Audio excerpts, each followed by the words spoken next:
नमस्कार दोस्तों, जय हिंद, वंदे मातरम। मैं आपके साथ जयसवाल सर। दोस्तों बात करेंगे हिंदी ग्रामर के मॉक टेस्ट चल रहे हैं। टॉप 30 क्वेश्चन रहने वाले हैं, तो वीडियो को अंत तक जरूर देखिए दोस्तों। ठीक है। 30 महत्वपूर्ण ग्रामर हिंदी ग्रामर के। तो पहला प्रश्न आप लोगों के स्क्रीन पर है कि भाषा के लिखित रूप में बात बताते हैं।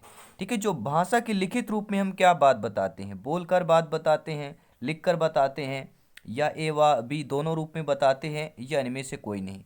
तो भाषा के लिखित रूप में हम बात कैसे करते हैं, लिखित रूप में यानी हमें लिख कर करेंगे, तो आपका बी ऑप्शन यहाँ पर सही हो जाएगा।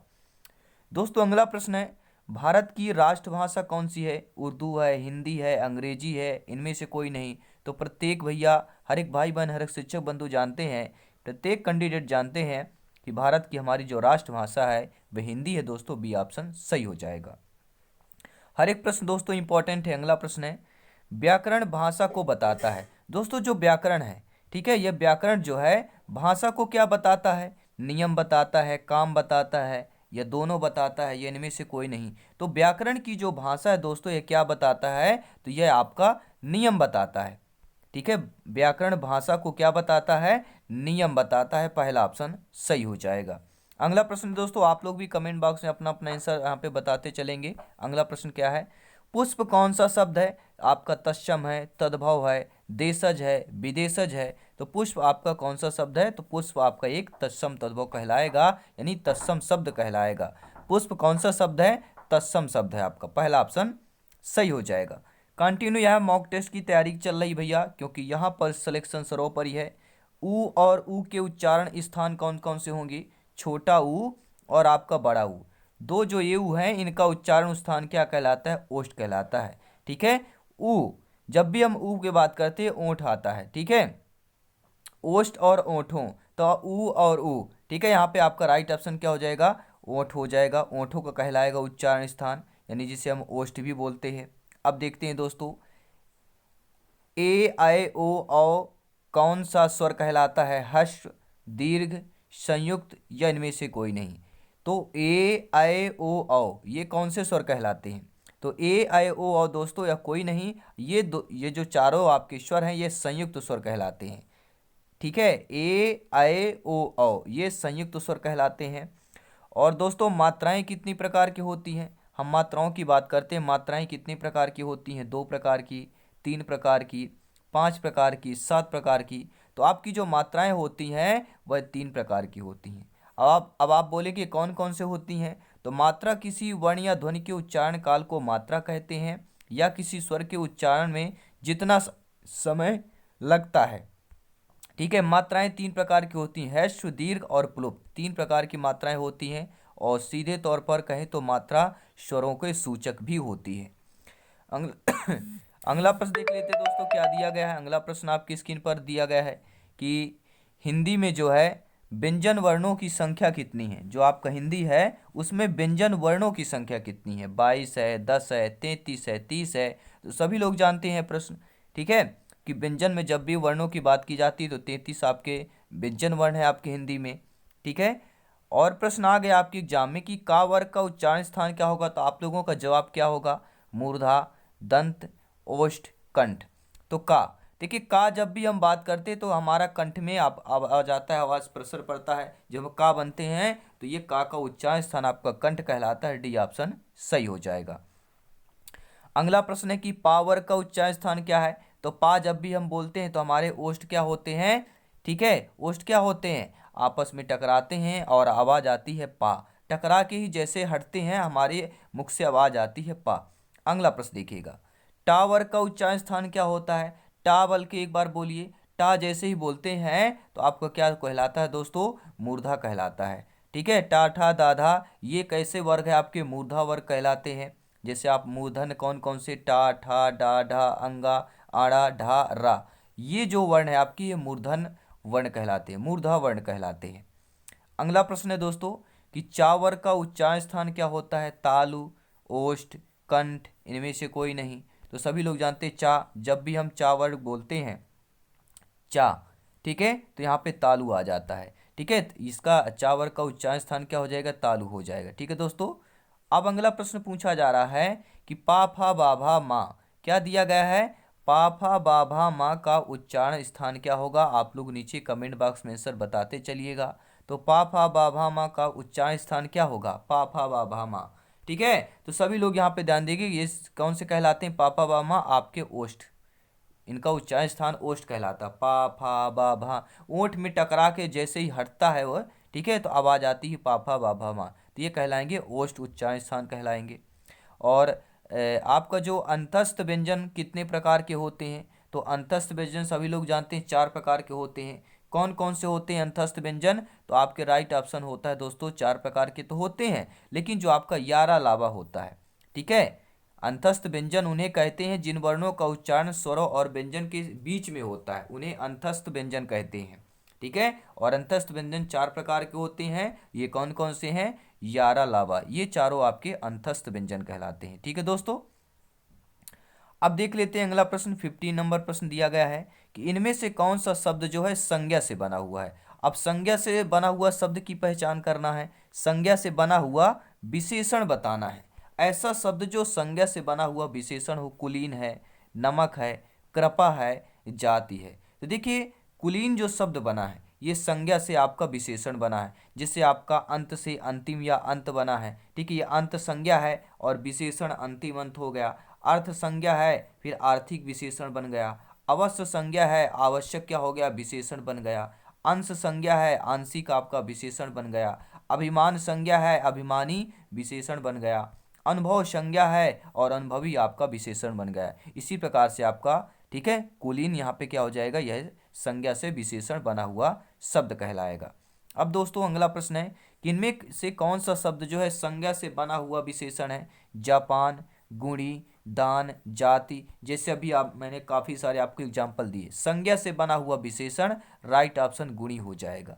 ठीक है, गुण से गुणी, संज्ञा से विशेषण बने हुआ शब्द। अगला है कि इनमें से कौन सा शब्द जो है संज्ञा से बना हुआ विशेषण नहीं है? निगेटिव प्रश्न, जो आपका शब्द संज्ञा से बना हुआ विशेषण ना हो वह आपको बताना है। नमकीन, दयालु, धनवान, फुर्ती। तो राइट ऑप्शन क्या हो जाएगा? देखिए, नमकीन आपका संज्ञा से विशेषण बना हुआ, दयालु से है, धनवान भी है, लेकिन फुर्ती आपका यहाँ पे संज्ञा से विशेषण शब्द नहीं होगा। अगला प्रश्न है दोस्तों, इनमें से कौन सा शब्द संज्ञा से बना हुआ विशेषण नहीं है?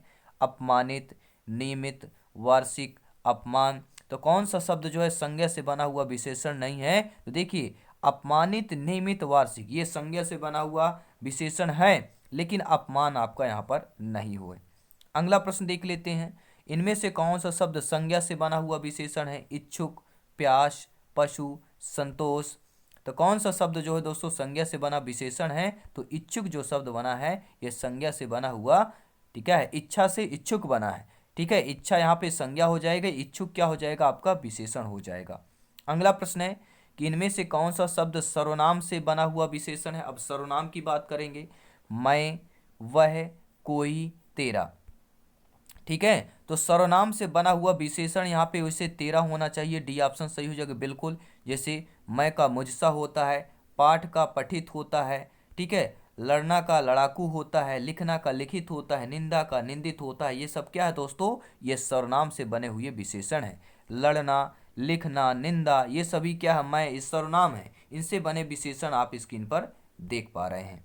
अब देखते हैं दोस्तों अगला प्रश्न। अगर वीडियो पर पहली बार आए हैं तो चैनल को सब्सक्राइब करना मत भूलिएगा, क्योंकि यहाँ पर सिलेक्शन दोस्तों सर्वोपरि ही है, हर एक प्रश्न इंपॉर्टेंट है। इनमें से कौन सा शब्द क्रिया से बना हुआ विशेषण नहीं है? निगेटिव प्रश्न है, क्रिया से बना हुआ विशेषण नहीं है। चालू, कमाऊ, समझना, पठित। ठीक है, तो आप यहाँ पे समझना जो शब्द है दोस्तों यह क्रिया से बना हुआ विशेषण नहीं है। अगला प्रश्न है कि इनमें से कौन सा शब्द क्रिया से बना हुआ विशेषण है? वहाँ, यहाँ, कल, आज का। तो इनमें से दोस्तों क्रिया से बना हुआ जो विशेषण है वह आपका आज का। ठीक है, क्रिया से बना हुआ विशेषण क्या हो जाएगा? आज का, यहाँ पे क्रिया से बना हुआ विशेषण हो जाएगा। इनमें से कौन सा शब्द पुल्लिंग से बना हुआ स्त्रीलिंग है? यानी पुल्लिंग से फिर स्त्रीलिंग बना हुआ है। काली है, बड़ा है, ऐसा है, या इनमें से कोई नहीं। तो पुल्लिंग से बना हुआ स्त्रीलिंग क्या हो जाएगा? काली हो जाएगा। ठीक है, काल, काल शब्द है, ये काल कैसे पुल्लिंग में आएगा, और इसी में काली कर दें तो काल से काली बना, तो स्त्री से पुल्लिंग से स्त्रीलिंग में आ गया, तो काली आपका शब्द कैसे कहलाएगा, यह भैया आपके स्त्रीलिंग में कहला जाएगा। ठीक है, अब देखते हैं अगला प्रश्न। अगला प्रश्न पूछा जा रहा है कि कौन सा शब्द जो है संस्कृत से तद्भव बनाया गया है, यानी संस्कृत से तद्भव। संस्कृत शब्द क्या कहलाते हैं, तत्सम कहलाते हैं, जो संस्कृत से डायरेक्टली हिंदी में यूज करते हैं, प्रयोग करते हैं, वो आपके तत्सम, और इनका जो रूपांतरित होता है वह तद्भव कहलाता है। तो कौन सा शब्द जो है आपका संस्कृत से तद्भव बना गया है, यानी तत्सम से तद्भव पूछा जा सकता है या संस्कृत से तद्भव भी दिया जा सकता है। तो बच्चा है, वच्छ है, दोनों है। तो यहाँ पर जो बच्चा शब्द है, ये बच्चा शब्द जो दोस्तों संस्कृत से तद्भव में बनाया गया है। अगला प्रश्न दिया गया है कि कौन सा शब्द गुणवाचक विशेषण होगा। लाल फूल, 5 लड़के, 10 हाथी, इनमें से कोई नहीं। तो कौन सा शब्द दोस्तों गुणवाचक विशेषण। देखिए गुणवाचक विशेषण क्या होगा, गुणवाचक यानी लाल फूल। फूल कैसा है, लाल है, लाल मतलब उसका गुण हो जाएगा। ठीक है, और 5 लड़के, 10 हाथी, ये कोई गुण नहीं होता है। तो लाल फूल, फूल कैसा है, लाल है, लाल उसका क्या है, वह गुणी है। ठीक है, उसका गुण कहलाएगा। तो गुणवाचक विशेषण आपका लाल फूल हो जाएगा। अब देखते हैं अगला प्रश्न कि संख्यावाचक विशेषण कितने प्रकार के होते हैं। 2 प्रकार के, 3 प्रकार के, 5 प्रकार के, 8 प्रकार के। तो संख्यावाचक जो विशेषण होते हैं वह मुख्यतः आपके 3 प्रकार के होते हैं। कौन कौन से होते हैं, सभी लोग नीचे कमेंट बॉक्स में अपना अपना आंसर जरूर बताइएगा। कौन सा शब्द है दोस्तों परिणाम बोधक विशेषण कहलाता है। परिणाम बोधक विशेषण, ठीक है, शेर भर दूध, 4 गज, सब धन, या इनमें से कोई नहीं। तो कौन सा शब्द दोस्तों परिणाम बोधक विशेषण कहलाता है, तो शेर भर दूध। शेर भर दूध यह कैसा है, परिणाम बोधक विशेषण। कैसे, क्योंकि परिणाम शेर भर दूध यहाँ पे बताया जा रहा है कितना, शेर भर दूध, तो यहाँ पे परिणाम बोधक विशेषण कहला जाएगा। अब देखते हैं दोस्तों अगला प्रश्न कि प्रयोग की 10 से विशेषण कितने प्रकार के होते हैं। 10 प्रकार के, 4 प्रकार के, 2 प्रकार के, इनमें से कोई नहीं। तो प्रयोग के 10 से अगर विशेषण देखा जाए तो प्रयोग के 10 से विशेषण 2 प्रकार के होते हैं। ठीक है, कौन कौन से होते हैं फटाफट नीचे कमेंट बॉक्स में बताइएगा। इनमें से कौन जो है विधेय और विशेषण है। विधेय और विशेषण की पहचान करना है कि मेरा लड़का आलसी है, सतीश सुंदर लड़का है, या दोनों है। तो विधेय और विशेषण दोस्तों सभी लोग जाएंगे। विधेय और विशेषण जो है, मेरा लड़का आलसी है, इसमें विधेय विशेषण कौन है, मेरा लड़का आलसी है, पहला ऑप्शन सही हो जाएगा। इनमें से कौन सा शब्द मूलावस्था में है। प्रियतर, लघुतम, सुंदर, इनमें से कोई नहीं। तो मूलावस्था की बात कर रहे हैं। तो मूलावस्था किसमें है दोस्तों, सभी लोग जानते हैं सुंदर। सुंदर है यानी कि मूलावस्था है इसका। ठीक है, बाकी लघुत्तम, प्रियतम ये मूलावस्था में नहीं आता है। ठीक है, सुंदर एक ऐसा शब्द है आपके मूलावस्था शब्द है। तो दोस्तों ये हिंदी ग्रामर के मॉक टेस्ट में 30 क्वेश्चन आपको कैसे लगे। डेली ये 30 क्वेश्चन होने वाले हैं। अगर आप लोगों का सपोर्ट मिलता है तो वाकई में बहुत ही लाजवाब है। डेली क्लासेज इसी तरह लाइव करेंगे, क्योंकि ग्रामर बहुत इंपॉर्टेंट है सिलेक्शन की दृष्टि से दोस्तों। तो हमेशा हंसते रहिए, मुस्कुराते रहिए। जय हिंद, वंदे मातरम, धन्यवाद सभी का। जितने भी मेरे प्यारे भाई बहन है चैनल पे पहली बार विजिट कर रहे हैं तो सब्सक्राइब करना मत भूलिएगा, और अंत में वीडियो को लाइक कर दीजिएगा। बहुत बहुत धन्यवाद।